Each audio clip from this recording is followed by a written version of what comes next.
Vision mouth words. ఓరకుండగా వాగుతూ ఉంటే దానివల్ల ఎంత ప్రమాదం జరుగుతుందని దేవుని వాక్యం సెలవిస్తుంది. బైబిల్ గ్రంథంలో ఒక అబద్ధం ఆడి తనకి తన వంశానికి కీడు తెచ్చిపెట్టుకున్నది ఎవరు?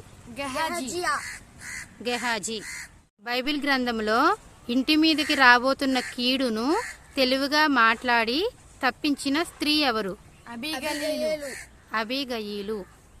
బైబిల్ గ్రంథంలో నోటి మాట ద్వారా ఒక వ్యక్తిని వణికించినటువంటి వ్యక్తి ఎవరు? ఏశావు. మృదువైన మాట దేనిని చల్లారుస్తుంది? కోపము. బైబిల్ గ్రంథంలో కత్తిపోటు వంటి మాటలు మాట్లాడిన వారు ఎవరు? జారస్త్రీ. బైబిల్ గ్రంథంలో ఒక వ్యక్తిని అపహాసం చేసి ప్రాణాలు పోగొట్టుకున్న వ్యక్తి ఎవరు? 42 మంది బాలురు. ఎక్కడ? బేతేలు.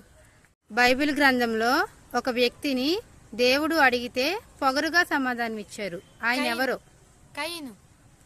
బైబిల్ గ్రంథంలో ఒక వ్యక్తి రాజంతటి వాడినే తుమ్మెత్తి శపించాడు. ఆ వ్యక్తి ఎవరు? షిమి. బైబిల్ గ్రంథంలో నోటితో దేవుడికి ఇచ్చిన మాటను తప్పకుండా ఉన్న వ్యక్తి ఎవరు? యెఫ్తా. బైబిల్ గ్రంథంలో తాను బ్రతికినంత కాలం ఒక్క మాట కూడా తప్పు లేకుండా మాట్లాడిన వ్యక్తి ఎవరు?